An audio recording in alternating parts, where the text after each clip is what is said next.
What's up, everybody? Welcome into episode 42 of the Wilbur and Gold Show, and we are doing it a little different today. As you can see, I've got camera in hand. Let's see here.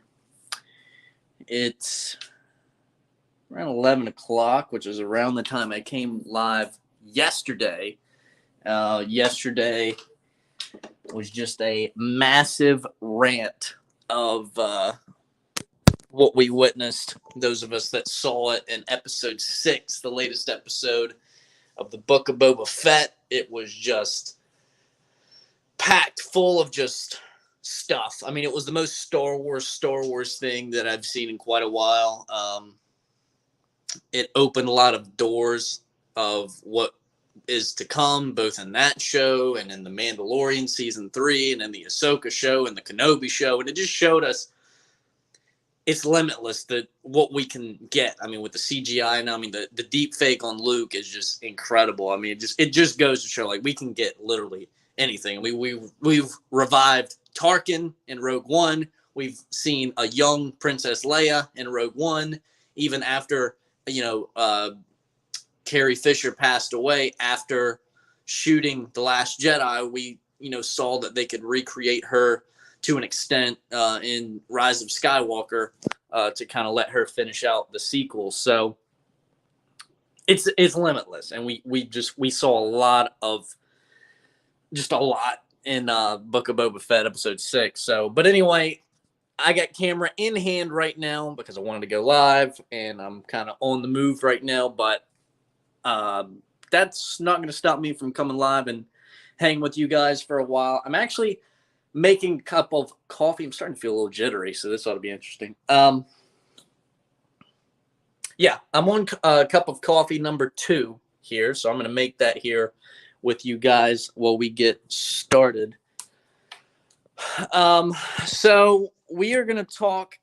Ow, my ankle's killing me. We are talking a good amount of NFL today. It's probably mostly going to be NFL today. I mean, between Tom Brady's retirement and the botching of, I don't want to say, speaking of Brady, he just joined the Madden 99 club overall, so that's cool. What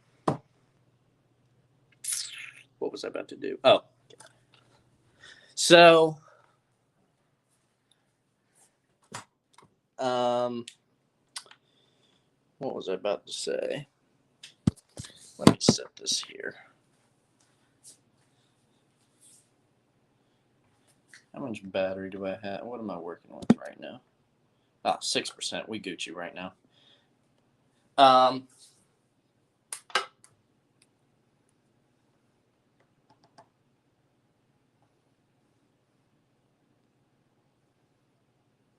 No, what was I just getting at? It's just so weird. I'm not used to doing the show like on the move like this, kind of like vlog style, I guess you could say. No, but yesterday was actually going to be like I had a lot on my mind as far as like the Super Bowl and Rams, Bengals, Joe Burrow versus Patrick Mahomes, and I had a lot that I wanted to get into, but then that monstrosity that was the latest episode of the Book of Boba Fett happened, and I literally spent an hour and change just going over that with you guys yesterday, so that kind of took precedent. So today we're going to get into some good football stuff. Let me actually get started here with my coffee so I can go sit down. Making an iced cup right now.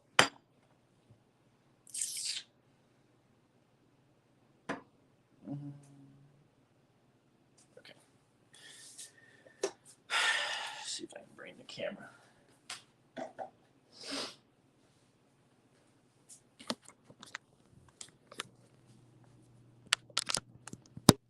There we go. So this is going to be like a podcast / vlog / me making a cup of coffee video while talking to you guys about Joe Burrow. So, let's see here. Is my head still cut off?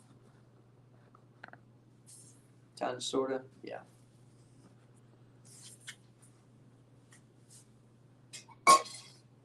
So anyway, we'll feel like I'm saying absolutely nothing.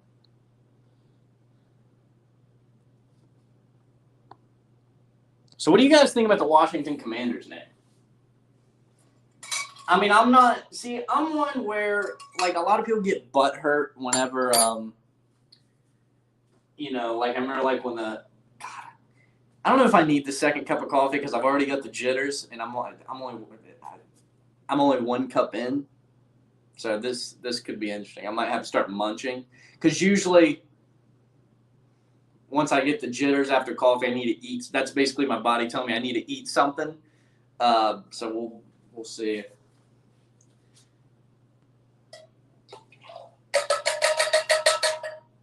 But no, what was I saying? I keep losing my train of thought doing this. No, a lot of times when teams kind of, I guess, alter their brand, or not even necessarily rebrand, but I guess just get new uniforms or get new logos or rebrand in some way, a lot of people get so butthurt and they don't like it. And I don't know if it's just the change aspect of it or they just really don't think it looks good. There have been, like for example, like when the Rams changed their uniforms and their logos up a couple of years ago, like a lot of people weren't crazy about it. I thought they were kind of dope. Now, and again, I don't know if this is just me liking what I'm used to, but I always liked, and I still kind of to this day miss the old Rams uniforms. And when I say the old ones, I mean the last ones that they had where the helmet was navy and then the white horns. I always liked that one. Those were kind of my favorite. I don't know, the white and the blue kind of looked good together, I thought. But I actually really like their current uniforms now and their current logos and branding, what they got going on. A lot of people were bitching about the Falcons when they changed their uniforms up a couple of years ago, saying they look like XFL uniforms. I thought those were fine. They're not my favorite. Some of their new uniforms I like better than the other ones in the lineup there. But all in all, I liked the Falcons' new uniforms. What I really wish, speaking of rebranding, I think one of the most fire – it's not even a rebrand. I just think one of the most fire new uniforms a team could add would be if the Panthers – they got their blue color rush uniforms.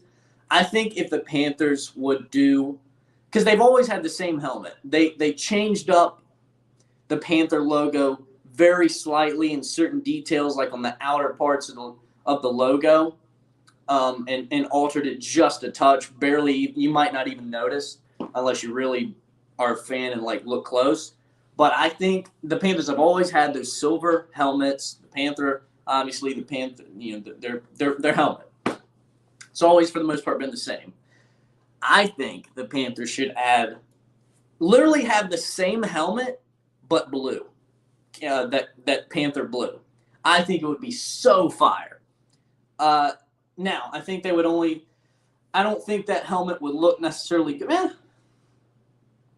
I think that helmet would only look good with the color rush uniforms, the blue ones, when they whip those out. I don't know how that would look with the black uniforms. I think it would look, maybe I'd be surprised. I don't know. But I think the Panthers need to add a blue helmet. Literally have the same helmet you have already, only instead of silver, make it like a sparkly blue. Oh, I think that'd be so fire. But now, I mean, my one quiff with the Commanders is that people might start calling them the commies. Because I mean, it doesn't necessarily roll out like "Let's go, Commander." Like it doesn't roll off the tongue. Like your only nicknames that you could come up with for the Commanders is the Manders, or people might start calling them the commies. Not like, So I don't know. That's my only thing. Tom Brady retiring. Obviously, we've been seeing, he confirmed it the other day. Obviously, the outside of the fact that Tom Brady is retiring, the main piece of news that people were talking about, at least there initially, was the fact that Tom Brady himself never got to really be the one to announce it. It was Adam Schefter and Sam Darlington that did it. And listen, a lot of people were kind of outraged. I'm sure Tom Brady and his camp were not happy with that, being the GOAT. I don't know, like it's a tricky situation, like because I have been in sports radio, and been around sports reporters and sports media, and I've been in those rooms and I've been around that, and I have seen what the job is, and it's not just a cliche kind of defend that reporter type of line. Like it is their job to break news, and what makes Adam Schefter and Ian Rappaport, and what makes Wojnarowski and all those guys, like what makes them as good as they are is the fact that they are always the one that breaks the news. And in that game, who breaks the news first is the guy that gets all the headlines is broken by this guy, and it builds your career. It's its own little game there. So I get it from that standpoint, and so I try to always make sure I look. I don't like to go off the deep end on things in general, but before I cast any type of why would you do that, or that's kind of fucked up, like I always try and peel the onion back all the way. And the host of the show that I interned at when I was doing some sports radio stuff, like he really instilled that in us. I already kind of liked to do that, but even more so, he really instilled that into us, to really always get the full picture, not just reading the headline essentially, before you start running your mouth about things you might not know what you're talking about or have the full story on there in all the context. So I get it. It's your job to break the story. But I would think, and this is where I go the other way, it's like I would think you would want, and again, it's Tom Brady, he's the GOAT, and so to be able to break that story, I get it. But it's like you would think like, I understand what breaking the story could do. Like, do I really want to be the one?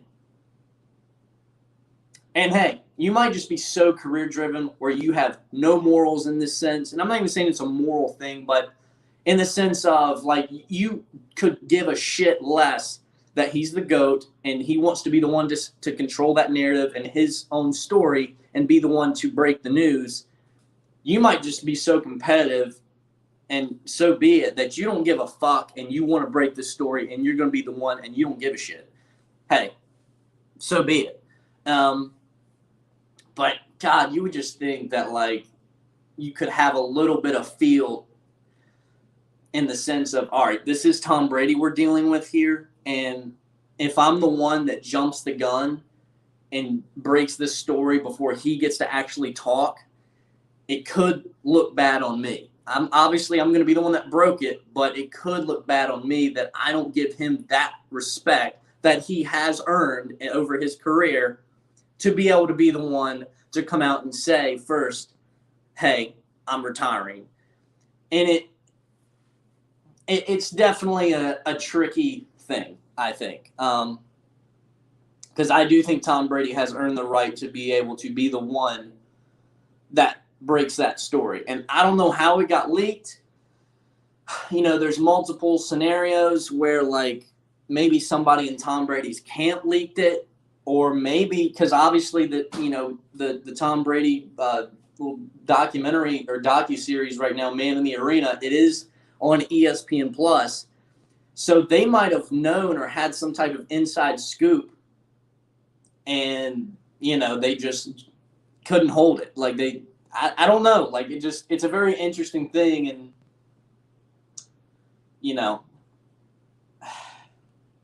you would just think, and again, I don't know what happened behind the scenes. I mean, obviously Tom Brady, his agent, his family, and his camp were not happy that this news got leaked prematurely, clearly, because they came out and denied it and said he's not even close to a decision. And maybe he was, maybe he wasn't. We'll never know. But you would think that if you're Adam Schefter or Sam Darlington, you would contact the Brady camp, or if you can get through to Tom Brady himself and ask, like, hey, is this true? Or, like, hey, is this true? Do I have permission to break this? And I don't even know. I mean, I guess you technically don't need permission. You can run your thing any way you want to. You get the scoop, it's coming out if that's how you roll.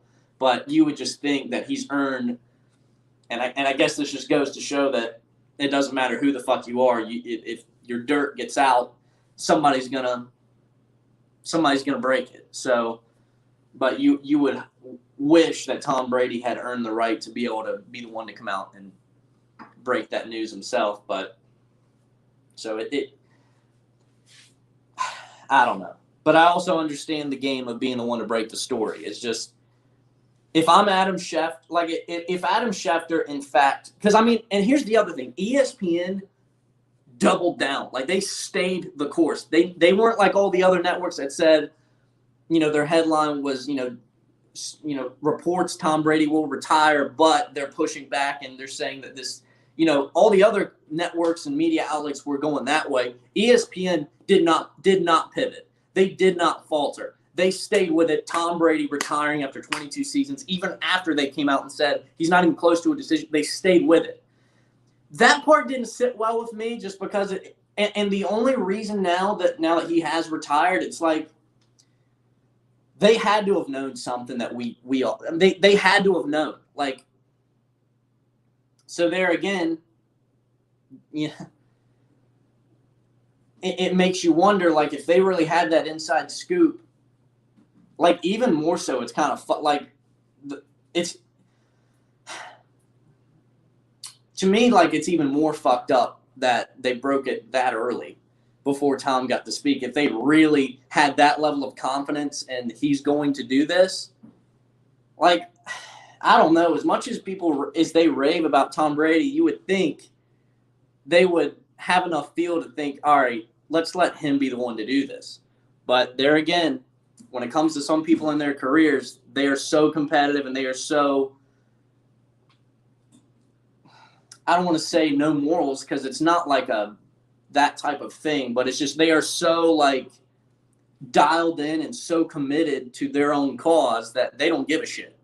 All bets are off, no quarter. So I don't know. I kind of hated to see Tom Brady have to deal with that, because I don't think, I think he's deserved better than that. But at the end of the day, he retired, and that's all she wrote. So let's talk a little, because obviously the title I put on the show today is, it too early to compare Patrick Mahomes and Joe Burrow? Undisputed did a segment on that a few days before the two played, and here's what I would say about that. Here, let me dump this coffee real fast.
Yeah.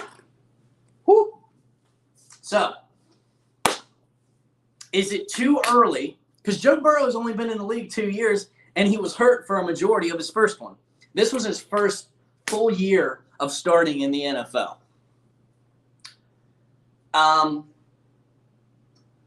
Here's what I would say to that question. Is it too early to compare Joe Burrow and Patrick Mahomes?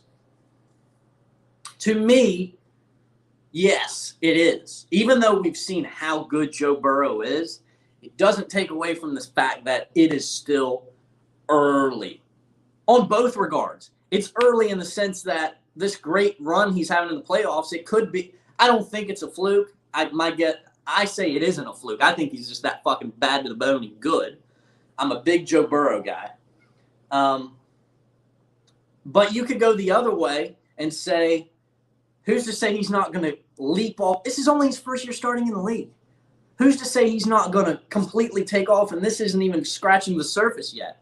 And he might be way better than Patrick Mahomes. It's just – so to me, it is too early to compare Patrick Mahomes and Joe Burrow because I think Patrick Mahomes has been in the league, 4 years now, I think? Let's see. He didn't start his first year in the league. Let's see. I want to make sure I get this right.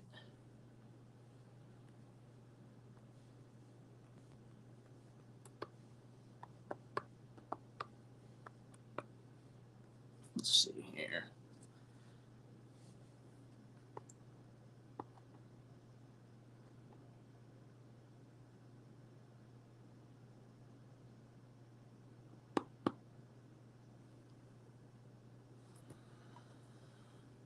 Yeah, he's only been in the league now 4 years. Technically 5 if you count the year he didn't start. But so he's been in the league 5 years, started 4 of them.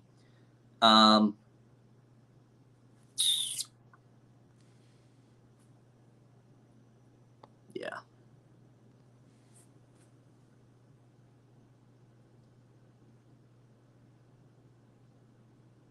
So obviously that first year he was a starter. I'm pretty sure he lost to the Patriots and Brady in the AFC title game, I want to say.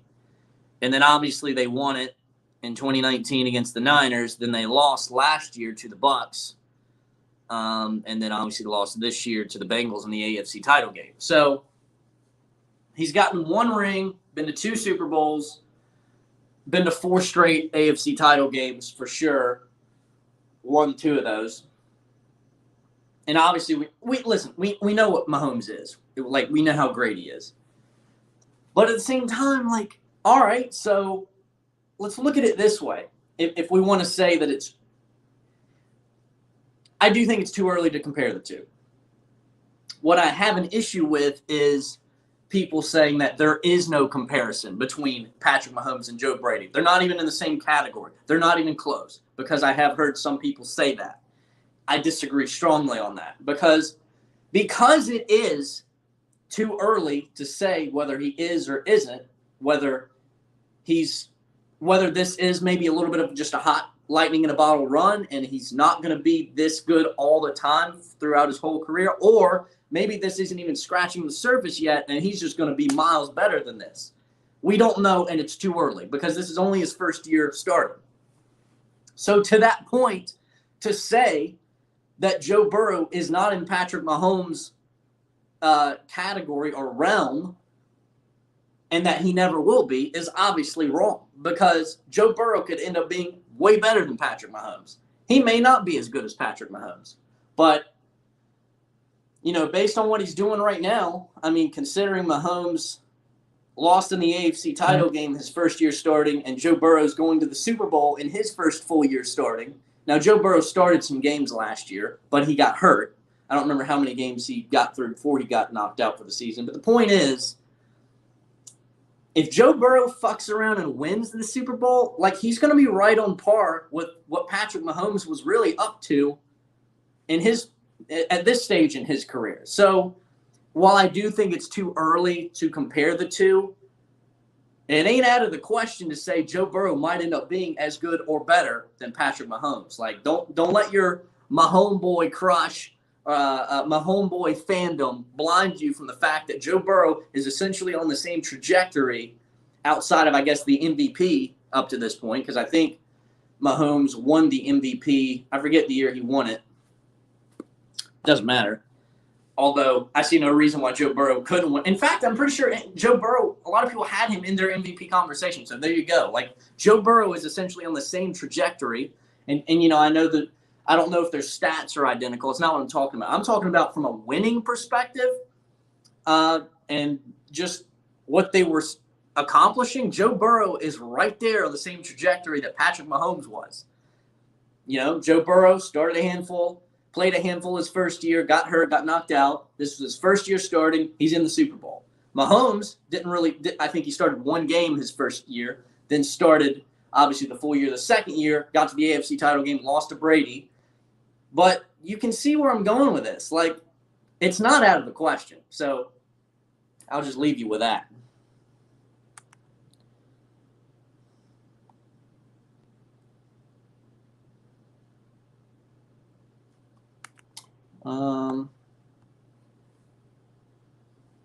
And honestly, I think the Bengals defense has been just as good.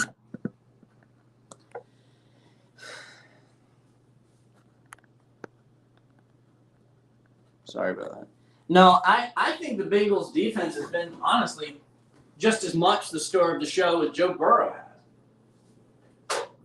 Because I was going back and I went back and I was going to watch through all the playoff games again just to kind of maybe pick up on some things that I missed the first time through. And I was watching the Bengals Raiders, their first playoff game, and then obviously some of the stops they made in the AFC title game, against the Chiefs.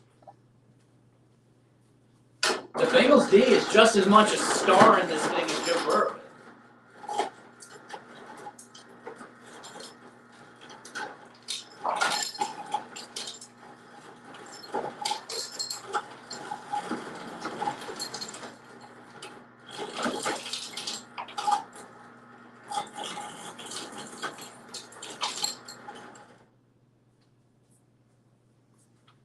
Just a thought.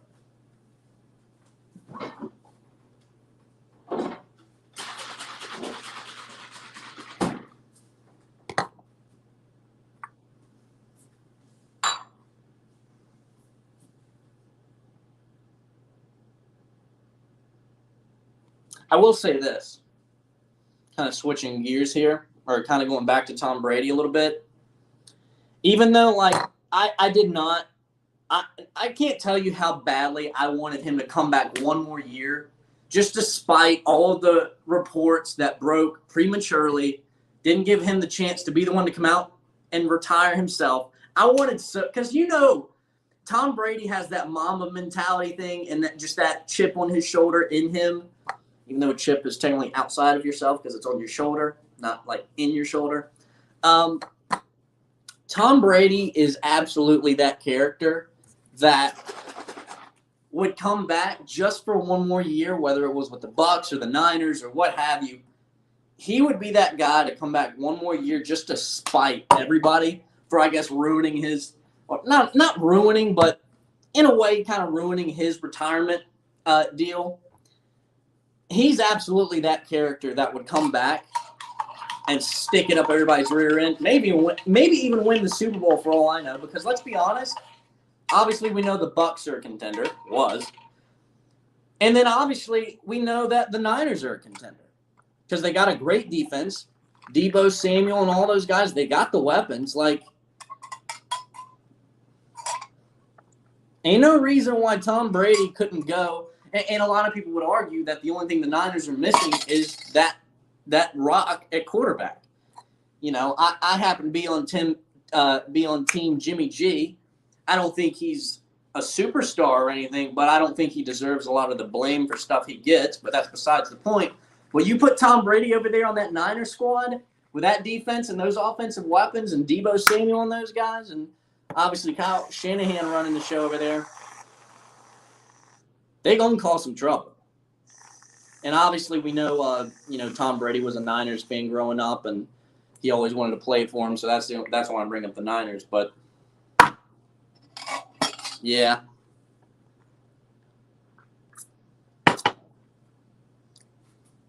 Tom Brady could have come back just to spite everybody and maybe even won the Super Bowl and won an MVP. Now, that would have been the way to go out. But, yeah, I mean, he It did feel like he might retire though, just because of the way he was talking. Using words like satisfied and not using words like "we'll get him next year." Let's get ready to go next year. Take a little breather. Get ready to go. Didn't say any of that. So my guess is Gronk is probably going to retire too here in the company. Probably going to give Brady his time to get the flowers, and then Gronk's probably going to retire in another week or so. I'd probably say it'll be definitely interesting to see. Obviously, the Buccaneers have Kyle Trask over there. It's going to be interesting to see how they end up, for sure. Oh, man.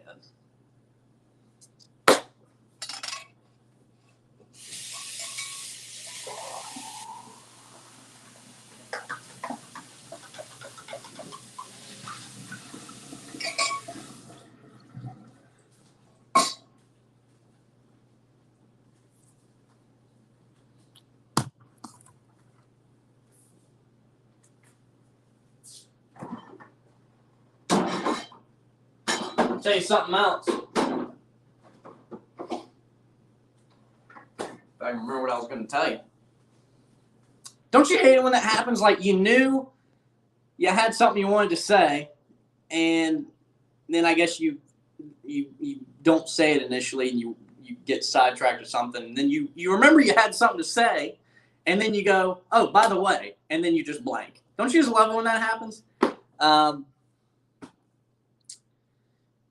Oh, man. No, Barry Bonds not being in the Hall of Fame is a joke. It is an absolute joke. Saucy Mankin, what's up, my dude? Nah, it's a joke that Barry Bonds isn't in the Hall of Fame. And I get the steroids thing, but and not that it makes it right, but I mean, you got to think about all the competition he was playing against that was using steroids too. But all that aside, like I know people who played in the major leagues during that time with Barry Bonds before he started juicing up, and they literally would say the same thing that everybody else that watched him play said. Like, he was a Hall of Famer before the steroids. He was a Hall of Famer without the steroids. Like, and you got to take those type of things into account. Like, you can't be so emotional that you just want to say, fuck that guy so bad that you're not going to rightfully put him in the Hall of Fame. You're not going to rightfully vote him MVP because you just don't like him. You don't like him off the court, field, or what he's about personally. Like, you can't let that stuff distract you from what he's doing. So that's a joke to me. I think the Hall of Fame committee, or however the hell they decide who votes, I think they need to decide, are steroids going to be the reason that, like, either they're in or they're not. You can't let some people in that did steroids and some that did steroids you leave out. Make a decision. Either they're out, all of them, or they're in. But stop making steroids a reason that to keep people out when you have other people in there already that did steroids. Like, because Poppy probably dabbled. I'm pretty sure we found out he dabbled in some PEDs at one point. Maybe not to the extent Barry Bonds did, but it doesn't matter. Like, make a decision. Yes, it's so stupid. I'm a former baseball player. I played through college. I love baseball. It was my entire life from the age of – I started playing when I was like 5 years old. I mean, it wasn't my life back then or something I did, but it became life, around 13, 14. But baseball was mostly, if not all I did between the ages of 5 and 23. And so I love baseball with all my heart, and it'll always be my first passion. It will always be the first chapter of my life of what I did. But God, baseball, the culture, and we're seeing it change with, obviously I guess it kind of started with Bryce Harper and his flair, and, we're seeing it kind of transfer with Tatis and all, and people that are kind of bringing some flair to the game. Baez, I guess Manny Machado, you could put in that category too. Like, players that are, Acuna, players that are really bringing swag into baseball. Like, Acuna bat flipped a walk one time last year, and I'm so here for that shit. Like, it's fun. It's exciting. Like, you old get off my lawn guys, like, get over it. Get over yourselves. Like, have fun with it. Think about back to why you got into baseball to begin with. Because it was fun. These unwritten rules need to be unwritten. Like, bring fun back into the game. There's a reason everybody loves the NFL. There's a reason everybody loves the NBA. Like, because it's fun. Like, but baseball's culture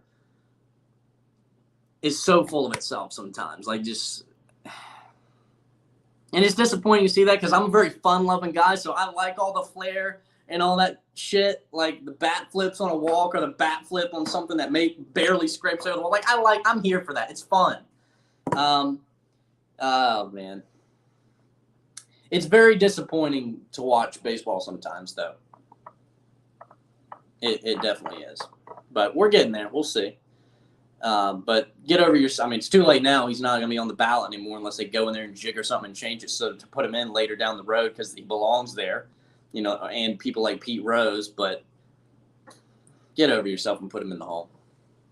Seriously. What time we got here? So this is a little bit of old news, but I'll touch on it. Oh, and by the way, kind of going back to the whole Joe Burrow thing, and it's too early to be comparing Joe Burrow and Patrick Mahomes. Don't count out Justin Herbert just yet either. It's obviously been quiet about him here lately because he's not in the playoffs and haven't seen from him in a while since the season ended. But you remember what he was doing in the regular season. Don't discount Justin Herbert either. Like, he might end up being better than Joe Burrow. Who the hell knows? Like, it's too early. It's too early to be. Don't count out Justin Herbert. Just don't do it. Burrow didn't have that track record either until now. This little playoff run. Because a lot of people, Justin Herbert, Chargers didn't make the playoffs. Like, don't you worry. Because when he strikes, and you already saw it in the regular season some this year, like, don't be counting out Justin Herbert in this conversation either with Patrick Mahomes and Joe Burrow and Josh Allen. Don't count out Justin Herbert just yet. Because he's coming. Don't you worry about that. He's coming. But it's kind of old news, but obviously Sean Payton decided to step away from the Saints. He's not going to be coaching there anymore, at least – he's not going to be coaching there anymore. So right on cue, predictably, and I'll leave you with this, and we'll get out of here. But right on cue, predictably, Cowboy Nation is acting like Sean Payton's going to be the savior of the Dallas Cowboys. He's going to come coach. Not this year probably, but maybe the next year.